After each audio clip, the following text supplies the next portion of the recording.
Hey guys, welcome back to TechMan. Today, let me show you how to connect a Runna app to Garmin Watch. To connect the Runna app with your Garmin Watch, start by linking Runna to your Garmin account.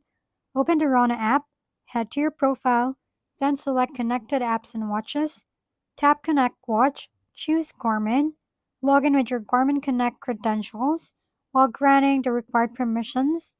Once authorized, Runna will automatically sync your scheduled workouts to Garmin Connect. These workouts will transfer to your Garmin watch on schedule, but you can also sync manually.